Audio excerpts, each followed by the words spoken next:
just hopefully the Three, live stream. I gotta two, retweet it. one.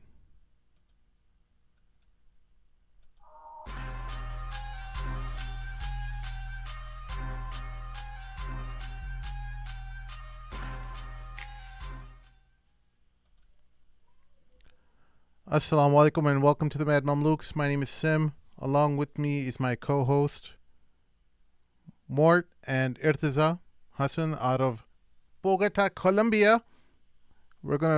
This is our take two, our first attempt at doing this podcast on YouTube Live was a complete failure like last week. So we apologize as we get acquainted with all the intricacies of YouTube Live. It's not as simple as it seems, but at least with our setup, the way we're handling everything. But for those who aren't aware or aren't regulars to our podcast, Irtaza Hassan is one of the founding members of Al Maghrib Institute, and he recently relocated to Bogota, Colombia. Irtaza, why don't you say salam and introduce yourself to everyone? Hey, salam, Sim and Mort and listeners. Good to be with you guys, and really enjoy all the progress and all the good stuff Mad Mamluks has been putting out there. Good to be here. Awesome. And Mort, how you doing, man? All right. Salam alaikum. This is Mort from Chicago by way of Buffalo, New York. All right. So, guys, let's cut to the chase and figure out what's going on right now. There's some really hot topics going on in the news. There's Kavanaugh, right? What's your quick analysis of what's going on, or what are your thoughts of the hearings that we saw last week, Mort? Well, look, I'm gonna be honest. So the crazy thing is that I was following the testimony from beginning to end, like the whole interview with Dr. Ford, and then over to Kavanaugh, and going off personal opinion, I genuinely believe Dr. Ford. I think she's telling the truth. Yeah. Just the way Kavanaugh came off, like just really combative, overly emotional, totally out of control, and he only took a moment to pause from crying to profess his love of beer. Yeah. Like, I love beer. No, my friends love beer. He's clearly an alcoholic, right? Yeah, I mean, he's clearly an alcoholic, and he doesn't want to admit to it. And he's touting his credentials, and no one cares about how hard you work to get into Yale. All right. Yeah, like, I work my butt off. I'm like, okay, dude, we get that, but what does that have to do with you, possibly or allegedly assaulting a woman? Like, it doesn't really matter, And I think the biggest indication for me was this. If for me, he would have convinced me if he said, look, I'm open to an FBI investigation. If he just turned over to the guy on the right and said, look, I will tell the president to do an FBI investigation, I would have probably said, you know what, the man's probably not hiding anything. Here's the thing. So the Democrats want that because an FBI investigation can delay the vote, the Senate vote for his confirmation for a really long time. And no, just a week. They only wanted a week. Oh, really? Yeah, they said just delay it 1 week so we can do an FBI investigation. It wasn't even like an indefinite time. And that's why I was like, he should have just said, been like, fine, 1 week, go ahead. I mean, you've already interviewed Ford, you interviewed me, you've taken sworn statements from that was the judge. A poorly calculated political mistake that he made. He's not a politician, though. You got to keep that in mind. He's a judge. But a politician would have, and I'm surprised that he didn't get any coaching from people who would have, But he is kind of a politician. He was involved in the George Bush administration. He knows how things work. The thing is this. He kept saying, I defer to the committee because Lindsey Graham went on a tangent and basically said, we're not going to have any FBI investigation.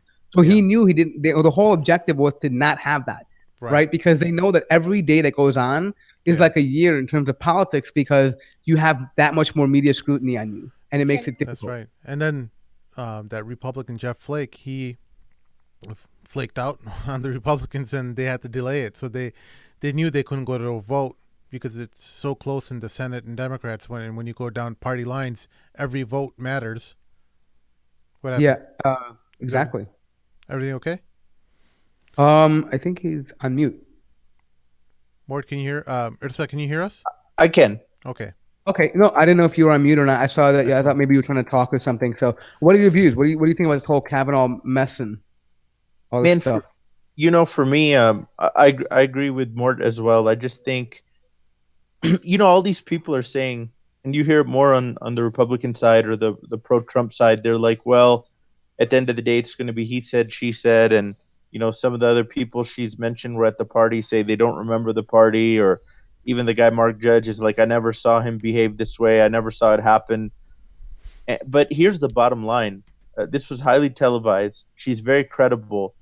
And listen, whether we are ideologically conservative or liberal or we're centrist, as everyone likes to say they're centrist, you want your judge to have respect, to be respectable, to have some ethics, to be for American public to have confidence in that person. I think when you look at someone like Judge Roberts, or you look at someone like Judge Kagan, or you look at someone like Judge Sotomayor, or you look at other judges, you can say, okay, we respect them. We don't agree with their ideology all the time, but we respect them. And I think with Kavanaugh, just the fact that all this has come out, and then even the way he acted, which was very emotional. Now, some people say, well, if you were quote unquote slandered or lied about, wouldn't you be angry?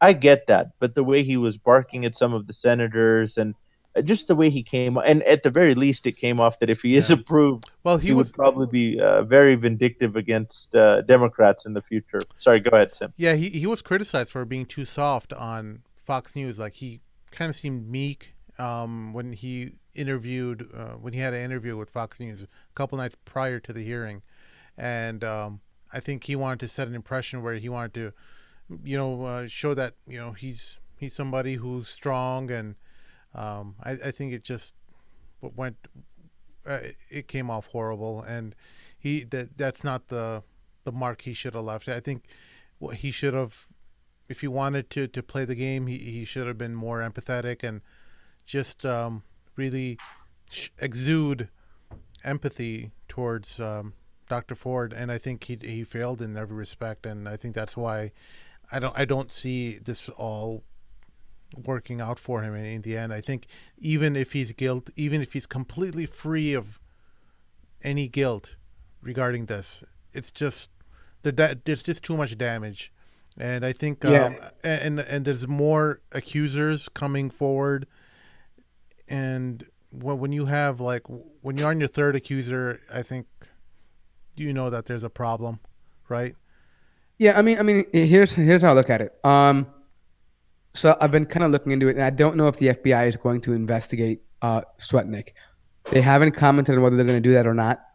They did say they were going to talk to Ramirez, and they're going to talk to some of his Yale colleagues, right? Right. And then the main focus is going to be on um, the two people she mentioned that were there, Mark Judge, and then the other woman that was there. They're going to revisit them and get testimony, or at least interviews with them. But here's my thing, okay? Regardless of the guy's innocent or guilty, for me, being an American and looking at someone who is going to be a chief justice, like one of the highest positions that a judge can reach in Right. society, he needs to have the temperament and the composure to be a judge. And I feel like that his temperament and his emotions got in the way. Granted, he like Urtza said, he might have been emotional, and people may have responded in rage and anger when you're being accused of such a horrible, horrific crime. But it's not like he was I'm sorry, accused right there. Yeah. This has been going on for a week, right? I mean, it would be different if it was an initial reaction to someone saying it to him right then and there. But it's been like a week or 2 weeks, for almost a month, where they knew this allegation was coming forward. It wasn't like the first he heard of it, and I feel like a person who's in a position of handing down judgment should be composed, and should be less combative and less emotional. Because what happens is, if we use that excuse that, oh, he has the right to be that way because of his emotions, well, what happens if a Supreme Court case comes to him and it involves his family or his daughter? Something as controversial as Roe versus Wade. Is he going to act that emotional as well too? Is he going to have that same outburst? And I just don't feel like he's fit to be a judge. And he doesn't have the temperament to be a judge, a chief justice. I don't believe. But here's another interesting thing. I don't know if you guys saw this or not, but uh, our good buddy Joe Bradford actually tweeted out like a the standard for selecting a judge in terms like the Islamic standard and how it's so much higher that Kavanaugh probably wouldn't have satisfied the condition of being a judge for the sake because of the argument that there is like a doubt surrounding him. You know what I mean? I thought it was kind of interesting. I don't know if you guys saw that tweet that he posted out, but it was pretty cool. Yeah, I saw that. I think we can put that link in the description and let the listeners actually read that, because it is very useful. But in, what do you think will happen in the next few days? Are we going to see what I want to know what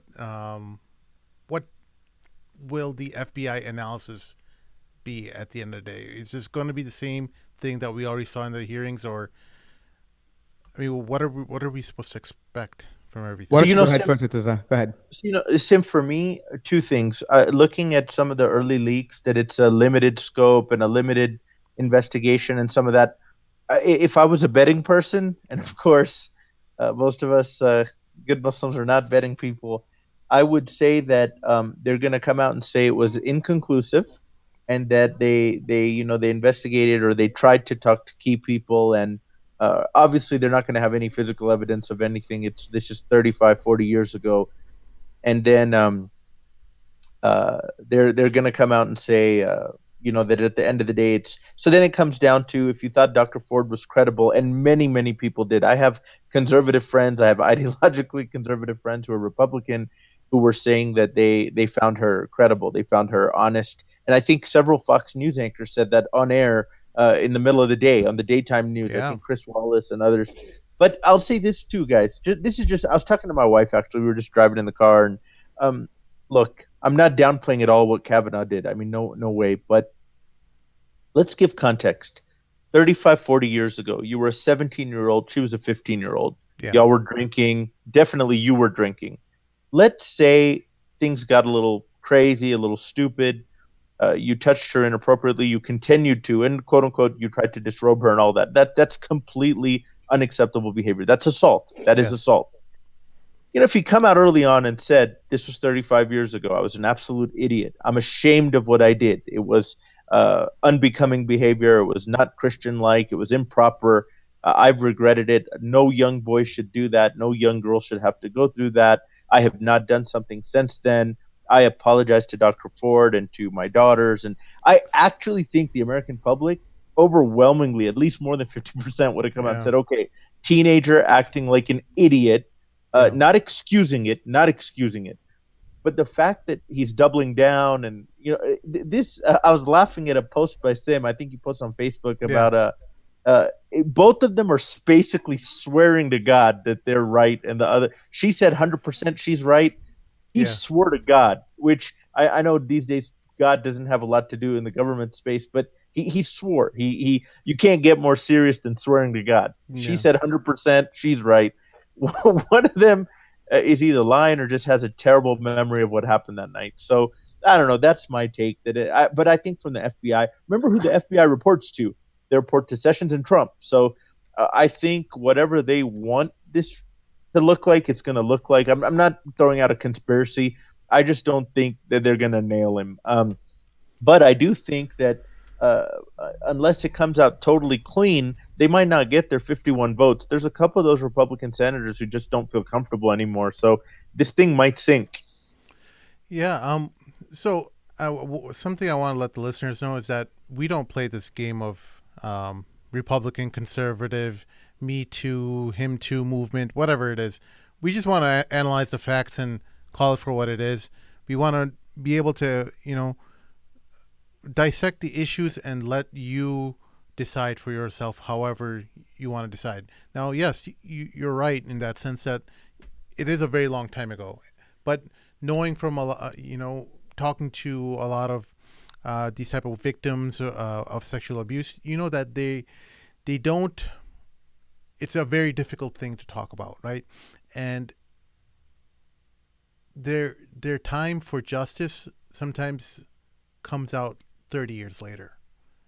Well, I mean, I can see that, I mean, for a good portion of your life, you kind of put it behind you. You feel like you've moved on, but then you see this man who's going to the highest levels of office, and you feel like, you know what, he's gone too far. Like, this is where I have to kind of step up and tell the American people that he's not who he says he is. But that all being said, he's still a sub 18-year-old kid, and if it was just that, I think you're onto something. I think the American people would have been able to forgive him, but now that there's a second accuser and then possibly a third accuser, I think he's in trouble. I think there's just no way out of this. I mean, I'm just gonna say it like this. I think he will be confirmed. Oh, you think so? Yeah, I think he'll be confirmed.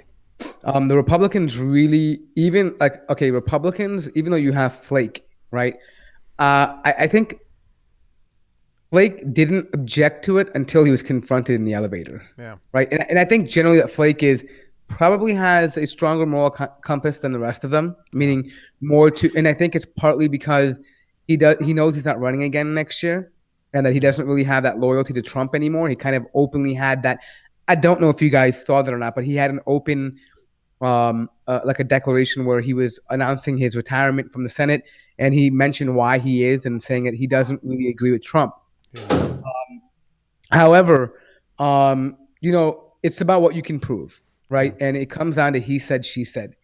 And just because somebody is confirmed doesn't mean that he's innocent. It's just a matter of whether we have corroborating evidence or not. And I think, given in light of the way the FBI investigation is going to go, they're not really interviewing anybody new, right? It's kind of the same old people, and they can just repeat the same story for 1 week, and then it's the same exact story that we have, and then it'll go to the vote. Because then people like Flake or lukewarm Republicans can have that off their conscience that they actually didn't investigate this thing, right? So I think the Republicans really want him to be in power or as a judge. They really want to get the Senate, the Congress, the executive branch, the legislative branch. They want to have it where it's all conservative, which would be an unprecedented thing in America after a very long time. And they're really pushing for that. And they know that if they don't get it, because I think the Republicans know that a Democratic blue wave is coming up. Like, they know that in 2020, it's going to be a very tough race for Trump. We don't know who they're going to announce yet, but they have a possibility of losing a majority and also the presidency. Just one other thing, though, before we move forward. With regards to the behavior of an 18-year-old, I agree the fact that if he came out earlier and said he was stupid and young, they probably would have had sympathy with that and probably let it slide, generally speaking, for the American public. However, I think a free-thinking and rational individual would look at that and say, wait a minute, that is extremely problematic. Yeah. Because events in those formidable years of your life when you're growing up that mold you and teach you how to deal with women in fairness, you basically have an outlook, right? And if you've been getting away with something like that for years, that shapes your moral compass and your judgment and view of women, right? And so that could definitely, in my mind, I would think, hey, what effect did that have in terms of his judgment upon issues that are related to women? If he can get away feeling like that. And I think that is a very important question. Even though I'm not a feminist, I'm not, people will tell you I'm generally more conservative, but I think this is part of being conservative, like recognizing the real issues and understanding that there could be a clear bias because of his past events in his life, if in fact he did do it. That's how I feel. All right. Moving on to other subjects. We don't want to bore the listeners with just Kavanaugh related stuff. There, a couple nights ago, some disturbing information came forward. I want to say, I don't want to say around Saturday night or something. An event came to my attention from Zaytuna Institute, and I wanted to dissect this, and I'm going to put it up for the listeners to see what we're talking about. so they can go ahead and look at it themselves, and decide for themselves on what this event is and uh, how to look at it. Now, you see that there is an event that is called "From Dusk to Dawn, His Legacy Lives." The Honorable Elijah Muhammad, a social reformer and liberator. I'm like, okay, fine. But then I see right here, Zaytuna College, is hosting this. That kind of blew my mind. The outrage machine inside me, my blood pressure went pretty high. I did not find this a very amusing. I thought this was something that was very disrespectful to Muslims, calling or holding a topic regarding Elijah Muhammad in a Muslim institute. Elijah Muhammad Well, I'm going to be is a honest, dude. false prophet, and I Yeah, I found no mean, I room for mean, it. look, here's the thing. Here's the thing. Is it stupid to do that? Absolutely. But for me, when you told me and I saw it, I wasn't shocked. To be honest, I expect that out of an organization like Zaytuna. Why? Just because they are heavily about like they really. I'm not trying to say they have like they're a corrupt manhaj or they're deviants. No, the reason why I expect it out of them is because they're big on like outreach and interfaith and like recognizing other people. Like, for example, like I'll give you an example. Like everybody here has probably heard that clip where Hamza Yusuf goes on a tangent about how much he loves Florence Nightingale, Right. right? I mean, and how much he has love, and that's fine, right? He admires her and respects her, even though she's a non-Muslim. And I think that mentality also carries on to this, where yeah, we don't agree with him, but we admire what he did for Yeah. black people, or and so I can understand why they would do that, and they're gonna probably tell you that we don't really respect his view as a Muslim, but as a human being, and his influence, profound influence on Black America, Yeah. it's kind of like the way to Well, outreach. well, You know what I mean? let me read through the description, okay? Because the Okay. description is helps us to understand a little bit better about what the event is about. Uh, Join us for a 2-day conference at Zaytuna College as we look back in history to explore the teachings of the Honorable Elijah Muhammad and examine how these teachings, a hybrid Islamic methodology, were instrumental in the development of the African American then and now. Okay, well, that's fine. And then you go on. I think there is some wording here where it talks about the Honorable Elijah Muhammad having roots into Islam, and I think that's what a lot of people were really upset about. That not just Do they Elijah. mean roots like in Islamic? I mean, like Islam in America, or do they? I mean, because look, like I said, they're going to try to appeal to a certain demographics, Yeah. right? And they're going to use that language to do so. For me, I feel like that goes in line with people. Remember how we've talked about this before, where people Well, bend over backward to make people Muslims, and so I think this is okay. kind of following that. So here is where the problematic statement is. His teachings were clearly rooted in Islam. Amongst those who followed his teachings were the iconic figures of Malcolm X, Muhammad Ali, Minister Louis Farrakhan, and his son Imam Ward Dean Muhammad. And you know, so I talked to some teachers, people who would usually calm me down when I get all social justice warrior about this kind of stuff, and they said, hang on a second.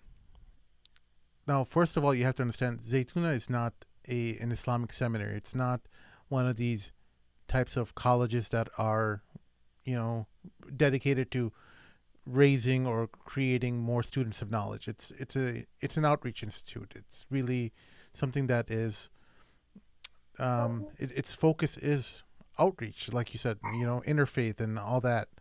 Um, I, it's a in your line in your experience with a lot of the organizations across the United States. Is that an accurate description of Zaytuna, or am I off base? I think it is. I think now Zaytuna definitely builds more of a of a proper student and a proper graduate than something like Al Maghrib Institute. Al Maghrib essentially, if we're honest, is designed to bring awareness to people. So you're talking maybe 2 to 4 classes a year, weekends. So someone who otherwise is just a professional who grew up in mostly a secular setting, has very limited experience to anything Islamic, gets a chance to kind of, as they say, put your toe in the pool. You get Yeah. a little taste of what things are like. So Zaytuna at least has a proper curriculum, kind of like a Reese Institute, which is obviously not as well known. But some will argue also that, well, they're not just a traditional institution; they're a college setting. So these sort of academic conferences that, and I'm sure that when they talk about Elijah Muhammad, there's going to be some nuance. They're going to talk about the man and what his social activism meant, what he meant for civil rights, what he meant for bringing Muslims into the mainstream, what he meant for culture, what he meant, vis-a-vis some of the things that were happening to blacks around the country, and those are all important topics. I think what triggers people is the heading, the Honorable Elijah Muhammad. And Sim, I'd like to, if I could just have 1 minute, I'd like to share just Yeah. to show that this is not at all partisan or ideological for me. There's Yeah. actually been a lot of criticism from people who would self-describe as Sufi or even followers of Rika. Yeah. A guy from Houston, well-respected individual. Definitely, if I described him, and we don't like labels, but if you had to, he would be Sufi leaning or Tariqa leaning. He said flat out on Facebook, he said, honestly, this probably looks like it's a hope for NOI members to become Muslim. And this is basically like a marketing thing. Later, he said when he went and read through the whole program, that he believes that in the last sessions, they're going to bring out the nuance and explain how Imam WD kind of left nation, and they will kind of mention that nuance. But he said that the program was marketing, and that there's a lot of emotion, even to this day, in attacking Elijah Muhammad when it comes to dealing with Black Americans, especially from the nation side. And so this is almost a marketing thing. And like I said, this brother would be from within the Sufi and Tariqa community, so it's not like these are Salafi attacks or Deobandi attacks or something like that. This is there's a lot of people that kind of raise their eyebrows and were like, well, what was Zaytuna thinking with this title? So I I think mean, that's a fair point. Yeah. one of the things is that one of my mentors, I don't want to mention his name because I'm not sure if he's comfortable with me mentioning his name, kind of told me like, hey, step back a bit and think about who's behind this. I mean, who's behind Zaytuna? Zayd Shakir, Hamza Yusuf. We have a whole lot of respect, and not just respect, but trust in these people to do the right thing in terms of they wouldn't insult or they wouldn't. They're not likely to have insidious plans against the religion, right? They don't. They're not like people who they're people who are who have a tremendous amount of trust with the community, right? So he said, think about it from that perspective. Like they're not. I think he said, yeah, you know, the wording could be a little bit better, but it's most likely an interfaith type of activity where you're trying to, reconcile some issues with the Black community, especially the Nation of Islam community in the United States, and you want to kind of make sense of things. Well, at least you want them to really come to the table and talk. But I mean, I still did not like them even having the title honorable next to Elijah Muhammad, because this is something as Muslims we can never accept. I mean, imagine Musaylama al-Kadhab, the liar who during the Prophet's life he claimed prophethood. Imagine giving him any kind of title or respect. But or think about the Mirza Ghulam Qadiani guy, in Pakistan. Imagine if there was an event like that in Pakistan or anywhere in the world for that person. I don't think any part of the Muslim world would accept a false prophet receiving any kind of honorary title that was kind of ascribed to himself, right? It wasn't even something that other people gave to him. We kind of gave it to himself.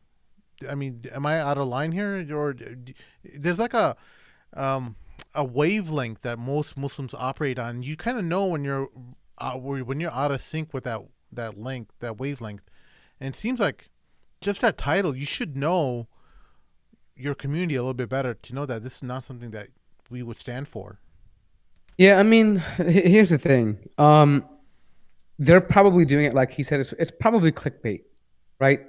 Where like, oh, you know what I mean? No, I'm serious. Like, oh, look, they're gonna praise, Elijah Muhammad. We're gonna go check it out, Yeah. and they're probably trying to do an outreach. Because keep in mind, like, they're in California.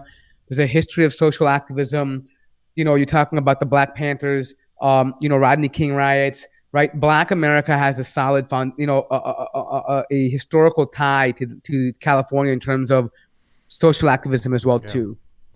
So they could be trying to reach them. I disagree with calling him the honorable. I mean, I think he's a straight up kafir. I mean, I'm going to put it out there. He has no business. The guy has no relationship to Islam at all. Just how I feel about it. But I'm a nobody.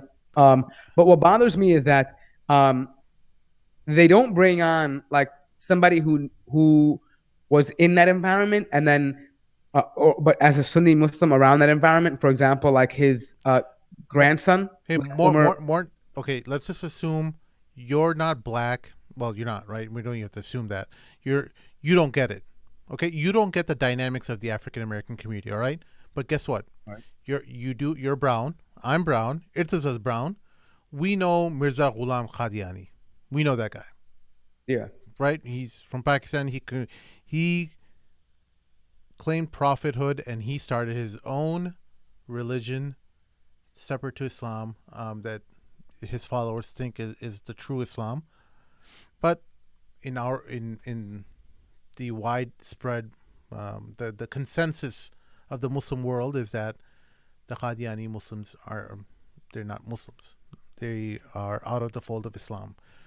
So if there was to be some kind of interfaith session held with the Qadiani community, how would you have titled it? Definitely not the Honorable Mirza Ghulam Ahmad. I mean, I definitely wouldn't have put that in there. I mean, but look, Qadiani they are integral parts of the Pakistani government. They have done some amazing work. Mort. True. Why don't you recognize that? And Sim, to Sim and Mort, I'll just jumping in for a second, and I'll say that there are Sunnis that have done that. So you can't deny, and of course, Ismailis and Ahmadis are drastically different. Referring to them as Ahmadis, I know more widely Sunnis in Pakistan refer to them as Qadianis, and some Ahmadis object to that term, but Ahmadi people have tremendous social services, social platform, the way they take care of each other, even to the point of new visas and new arrivals. I'll tell you, a friend in Houston told me, if an Ahmadi family arrives in Houston, they have no friends, they're new to the city, they literally have formal, informal process to help that person get inducted into the community, get comfortable, kind of, know where the different things are, know how to get set up, whether they choose to go into business or choose to study or whatever. So there are actually tremendous things that one could even learn from the Ahmadi community. Here's my thing. I think this is where Desis and Arabs, many of us tend to be extremely condescending towards black people. It's almost like, okay, and by the way, the brother I mentioned earlier, Ahmed from Houston, is himself a black American. He's a black American.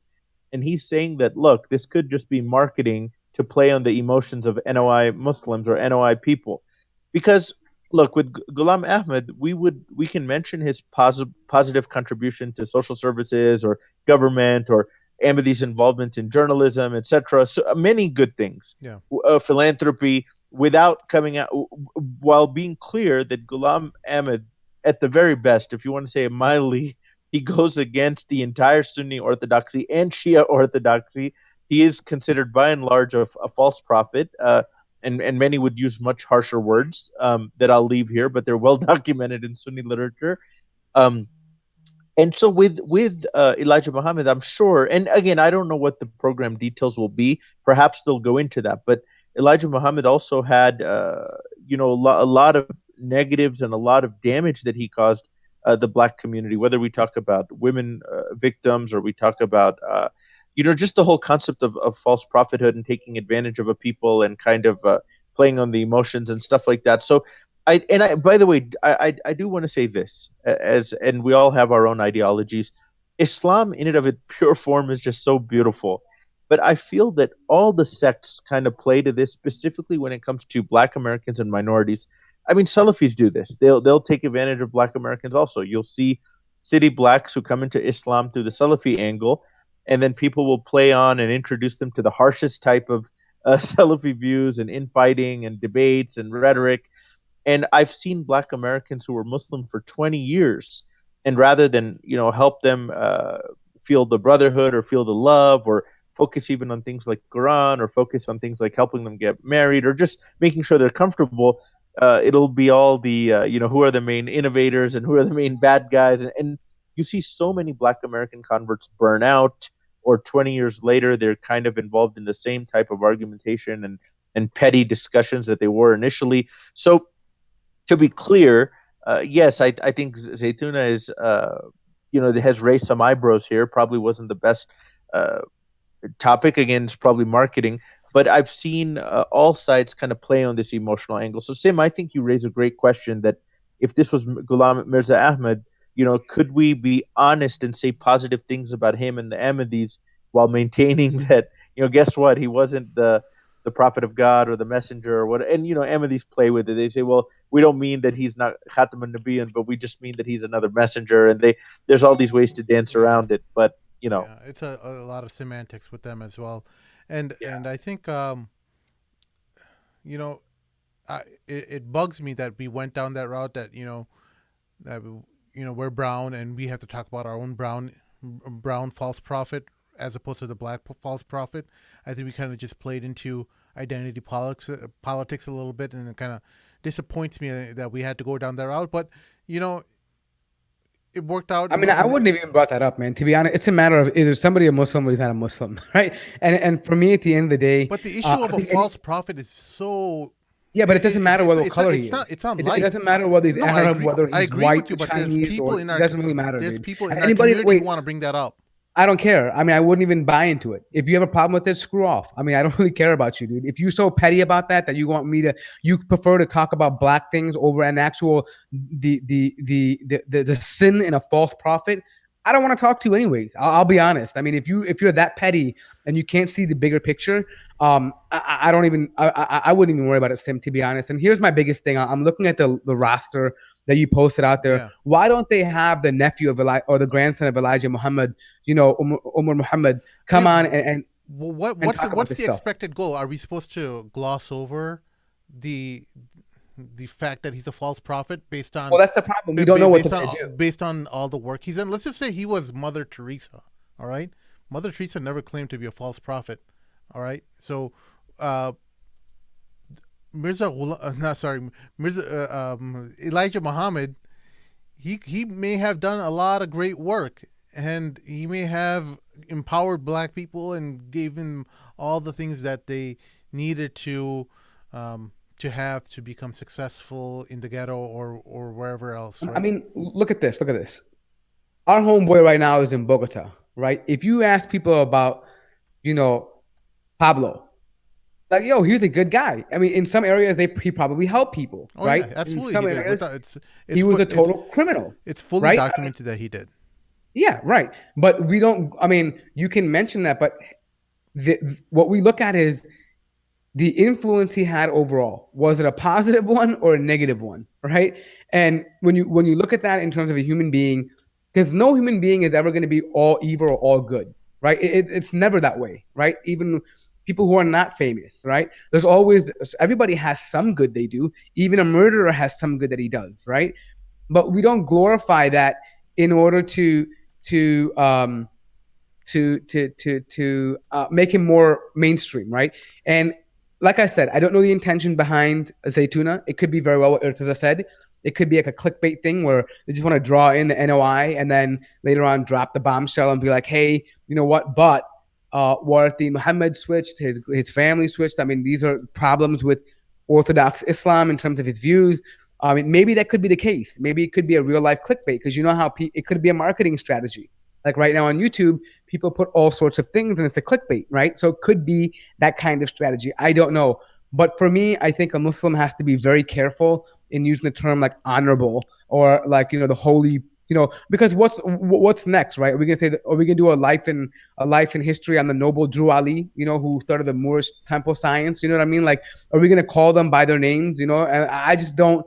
I don't know if that's really appropriate, but for me, that's neither here nor there, and I'll tell you why. I'll let you comment on this after this. When we have mainstream Muslims today in 2018 that are parading on LGBT agendas and stuff like that, all of that seems insignificant to me because I don't think anyone's really going to go back to the past and really study Elijah Muhammad anymore, right?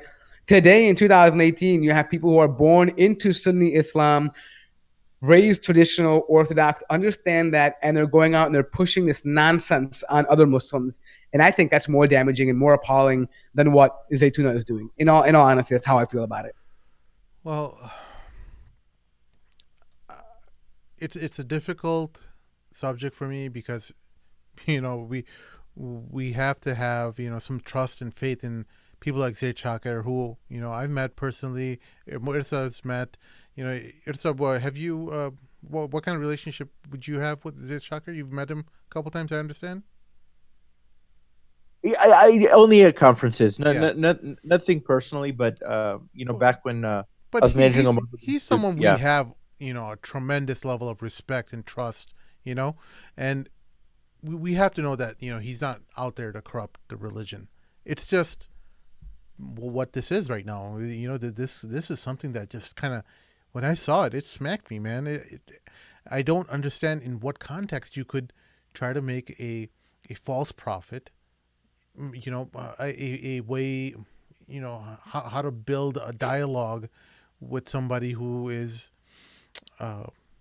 following this person, and someone who your literature is kind of saying that Malcolm X and Muhammad Ali, you're kind of attributing his teachings to them, and they're not around here anymore, and they left his cult.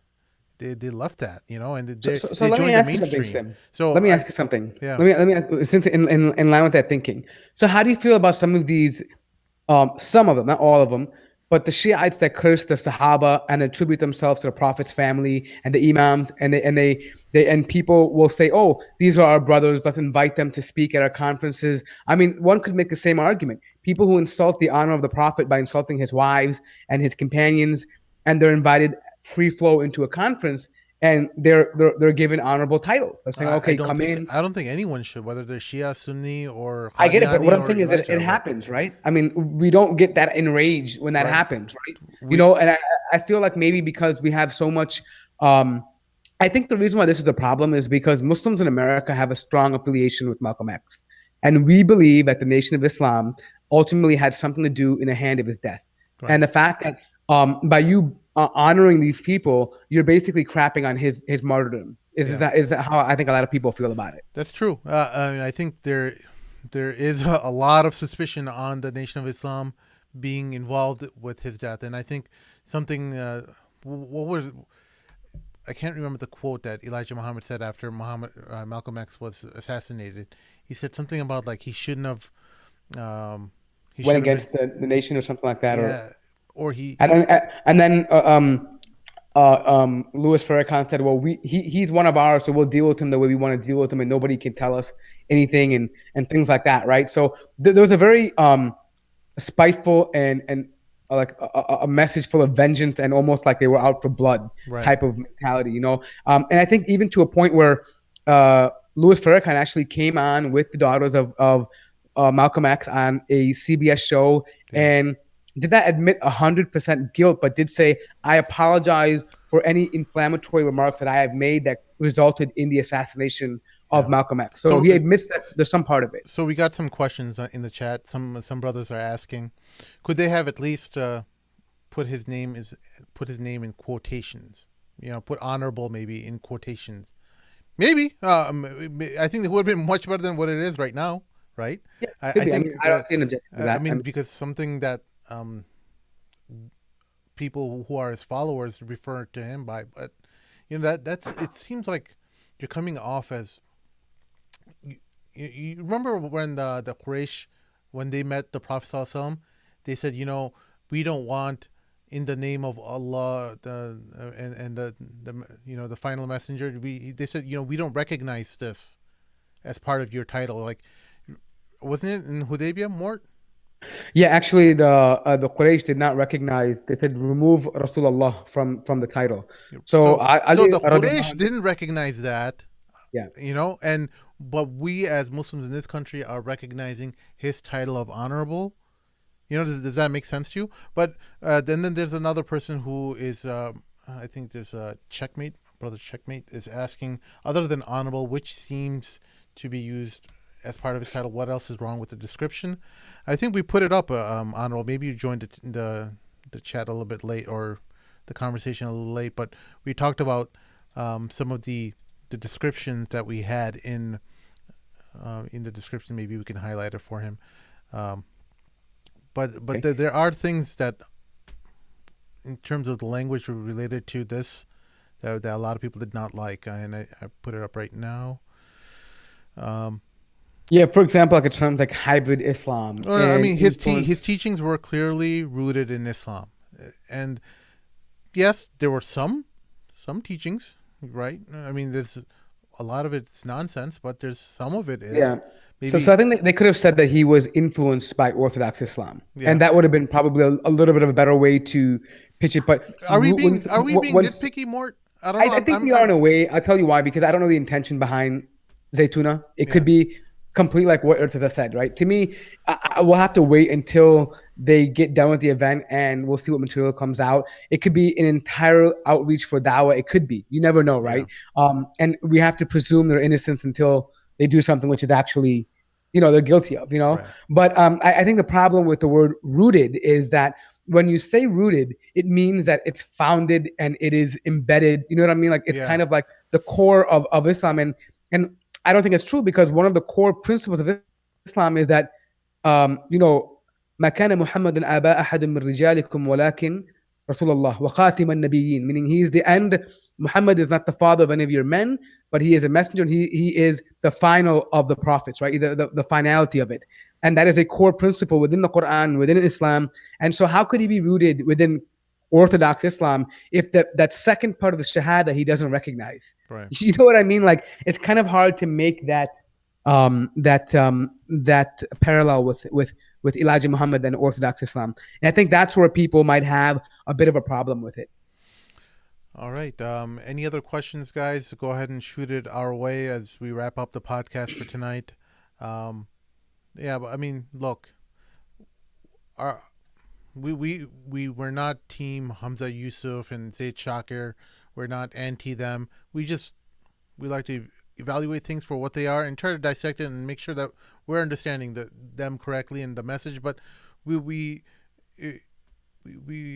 like to examine the truth, and we want to look at it from a very unbiased perspective and always think the best of our brothers at Zaytuna. And of course, if this was people of any lower character than them, we would have a much more harsher tone. Don't you think, Mort? Absolutely. I think Hamza Yusuf and Zaid Shakir Imam, both of them have contributed a lot to the Muslim community throughout America and even abroad. And we have tremendous respect for their dedication and effort to spread Islam and to do their part for Islam. So I think I think I'm going to assume the best of them until they do something that maybe is clearly contradictory. And I implore other people to do the same. Give your brother the benefit of the doubt. He hasn't. It could be many people use different marketing schemes all the time, and there are people you follow on Twitter. Some of you that have very offensive tweets in order to bring people into a conversation, and we give them the benefit of the doubt, right? So let's also do that here. Let's see what the conference is about. Yeah, and I think I would have felt a lot better about it if Imam Omar Muhammad joined the conference. Imam Omar Muhammad, for those who don't know, he is the head of Masjid al-Fatir of Chicago. He's the grandson of Elijah Muhammad, and he has a much more different take on the current state of Nation of Islam and their followers. So I found it very interesting that he was not invited to that It could have conference. been So because they know that he's a staunch opponent to it. So maybe it would have kind of, if people saw that name on the panel, the NOIs they're trying to reach out to may not have showed up. that's You know, true. maybe it could be. I don't know. For those who are interested in Imam Omar Muhammad and his explanation or his thoughts regarding the Nation of Islam, make sure you listen to our podcast regarding him. You can just put it in Google. Yeah, Mad episode Mamluks and 65. episode 65. Thanks, Mort.